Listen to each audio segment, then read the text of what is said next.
Baik, Assalamualaikum warahmatullahi wabarakatuh. Di sini saya akan menyampaikan materi terkait hematopoiesis dalam pembentukan fisiologi dan siklus hidup pada sel-sel darah.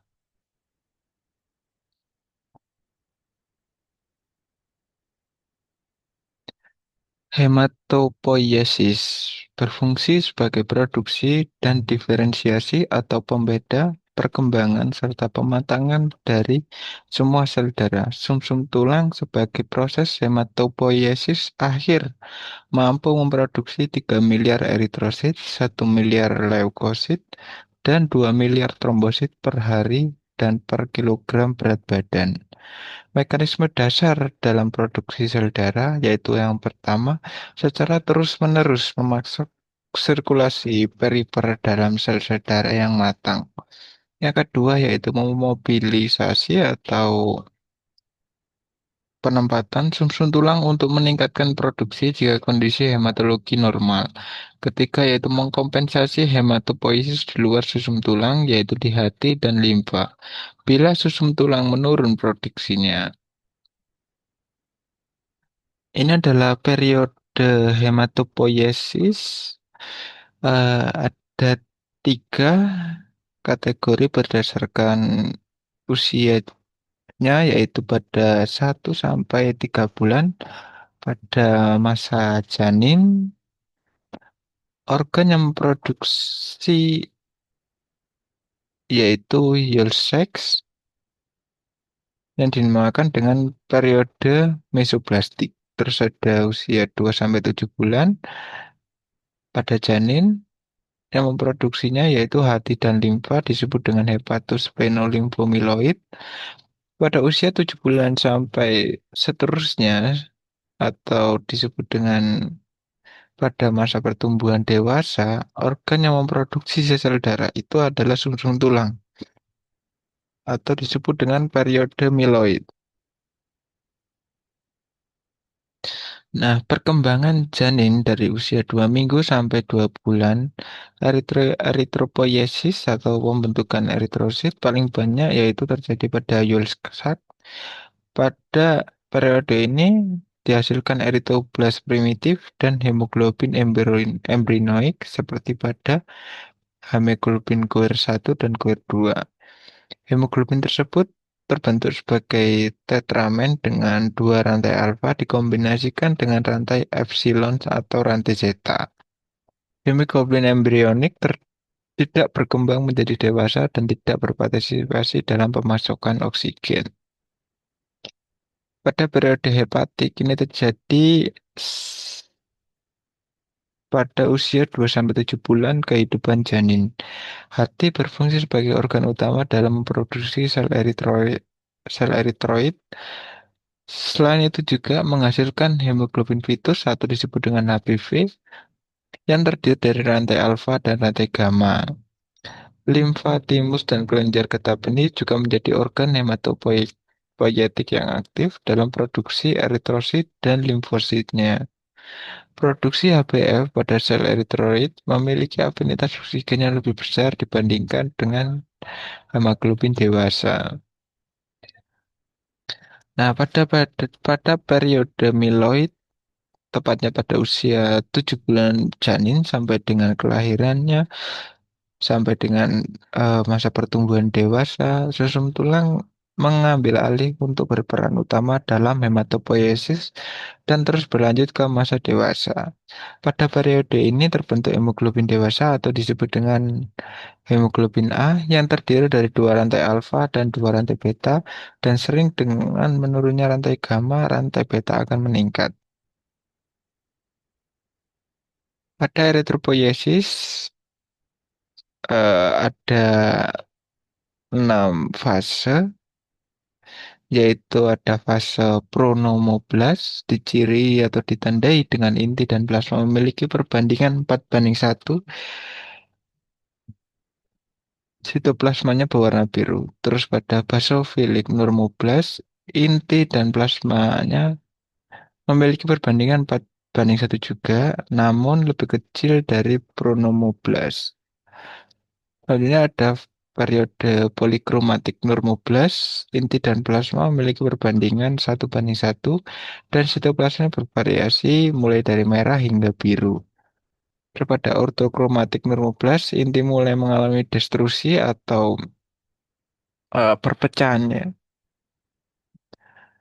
Dan sitoplasma berwarna merah muda menunjukkan adanya hemoglobin. Selanjutnya ada tahap retikulosit, yaitu sel menunjukkan retikular dari sisa-sisa RNA dengan pewarna supravital seperti pada BCB. Nah, sebenarnya masuk ke eritrosit dewasa, yaitu sel berbentuk bikonkav dan bagian tengah plasma yang memucat. Nah, ini adalah retikulosit, gambar mikroskopisnya. Selama pemotongan retikulosit, RNA kromatin dikatabolisme dan ribosom hancur. Hilangnya ribosom di mitokondria bersamaan dengan pembentukan hemoglobin. Jumlah retikulosit di dalam sumsum tulang sama dengan retikulosit di dalam darah. Pada perdarahan akut, jumlah retikulosit akan meningkat atau disebut dengan pergeseran retikulosit.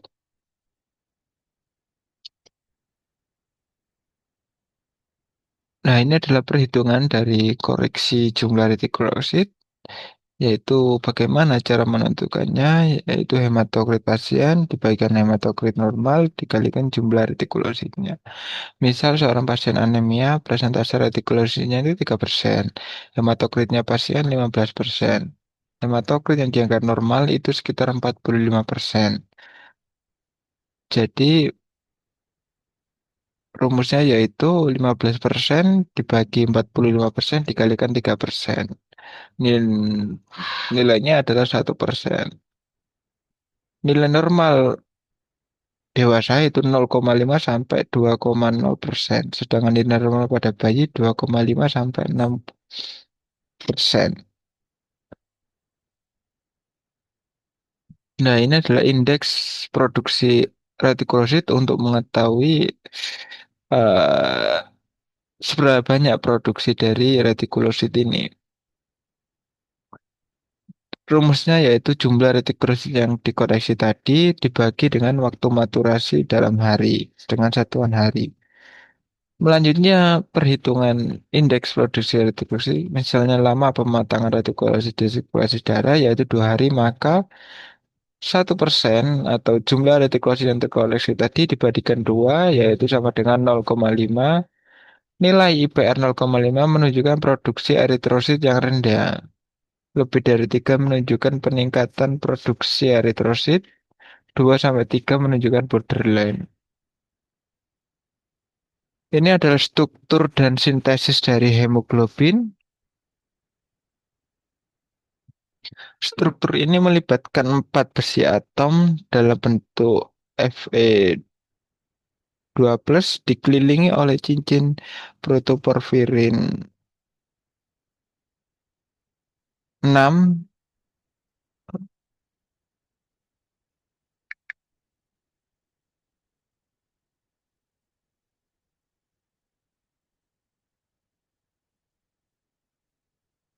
Ikon. Cincin protoporfirin 9 karena zat besi dalam bentuk Fe3+ tidak dapat mengikat oksigen. Protoporfirin 9 ini adalah produk akhir dalam sintesis molekul heme. Besi bergabung dengan protoporfirin untuk membentuk heme molekul lengkap. Cacat dalam satu produk dapat merusak fungsi dari hemoglobin itu sendiri. Globin terdiri dari asam amino yang dihubungkan bersama untuk membentuk rantai polipeptida. Hemoglobin dewasa terdiri atas rantai alfa dan rantai beta. Rantai alfa memiliki 141 asam amino, sedangkan rantai betanya memiliki 146 asam amino, dan keduanya dihubungkan oleh ikatan kimia.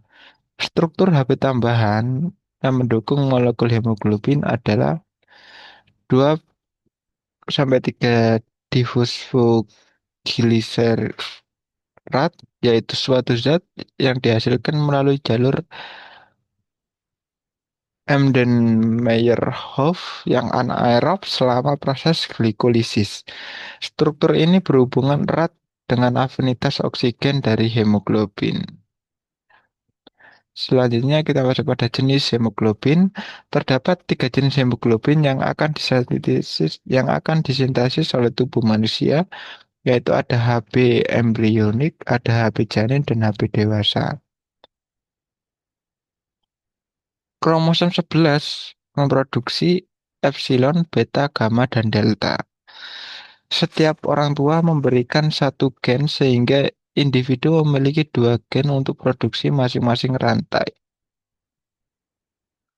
Untuk kromosom 16 itu memproduksi rantai alfa dan gen zeta.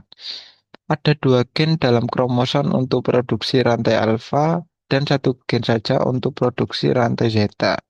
Jadi setiap individu memiliki empat rantai alfa dan dua rantai zeta terhadap orang tuanya. Rantai alfa adalah komponen yang menetap pada hemoglobin dewasa. Sedangkan pada rantai epsilon dan zeta digunakan untuk produksi Hb embrionik seperti contoh pada Goer 1 dan 2 ataupun pada portalen selama 3 bulan.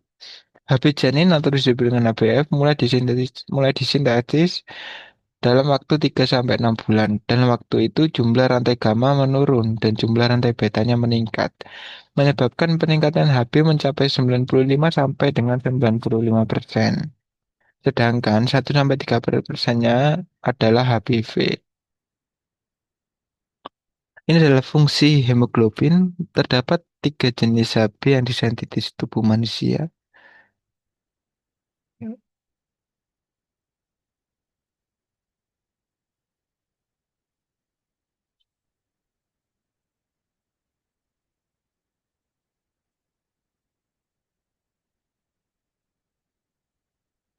Nah, selanjutnya masuk pada hemoglobin abnormal. Terdapat tiga jenis Hb abnormal, yaitu ada methemoglobin, ada sulfhemoglobin, dan ada karboksihemoglobin. Dan meningkatnya jumlah dari salah satu jenis Hb yang abnormal ini dapat berakibat fatal. Peningkatan yang terjadi pada methemoglobin dapat menyebabkan cyanosis yang ditandai dengan munculnya warna biru pada jari-jari ataupun pada bibir. Karena zat besi telah teroksidasi menjadi Fe3 yang tidak mampu mengangkut oksigen. Selanjutnya, peningkatan pada karboksihemoglobin biasa terjadi pada perokok atau pekerja industri yang memiliki afinitas untuk karbon monoksida 200 kali lebih besar daripada oksigen, sehingga tidak ada oksigen yang dikirim ke jaringan, hanya karbon monoksidanya saja. Nah, selanjutnya ada hemoglobin terjadi karena paparan bahan sulfonamida yang terkandung pada obat-obatan. Afinitas pada sulfhemoglobin ini 100 kali lebih rendah daripada Hb yang normal. Selanjutnya masuk ke proses lisis eritrosit. Proses hemolisis dapat terjadi secara ekstravaskuler atau intravaskuler. Sebanyak 90% hemolisis adalah ekstravaskuler. Proses lisis ekstravaskuler ini terjadi pada limfa, hati, kelenjar getah benih, dan sumsum tulang. Eritrosit akan terjadi kematian selama 120 hari yang dihancurkan dan difagosit oleh makrofag, isinya dilepas ke sirkulasi darah. Asam amino dari rantai globin didaur ulang ke dalam cadangan asam amino besi diangkut melalui transferin ke sumsum tulang untuk digunakan kembali eritropoiesis. Sisa dari molekul Hb bereaksi dengan hemoksigenase yang akan menghasilkan produk sampingan disebut dengan biliverdin yang direduksi menjadi bilirubin tak terkonjugasi. Nah, bilirubin ini melekat pada albumin dan diangkut ke hati. Untuk mengetahui hemoglobinemia ini dapat dilihat pada plasma setelah proses sentrifugasi. Nah, ini adalah hasil laboratorium pada hemolisis. Seperti yang diketahui ada dua jenis hemolisis. Ketika terjadi lisis intravaskuler, hemoglobin, hematokrit, dan eritrositnya akan rendah. Bilirubinnya akan meningkat. Heptoglobulinnya akan rendah pada serum. Hemoglobinemia, hemoglobinuria, hitung retikulosinya itu meningkat. Sedangkan pada ekstravaskuler, hemoglobin, hematokrit, dan eritrositnya rendah, serum bilirubinnya meningkat, hitung retikulasinya meningkat, hepatoglobulinnya rendah, terjadi splenomegali, dan LDH-nya meningkat. Baik, demikian presentasi dari saya. Bila ada kekurangan saya mohon maaf dan sarannya saya akhiri. Wassalamualaikum warahmatullahi wabarakatuh.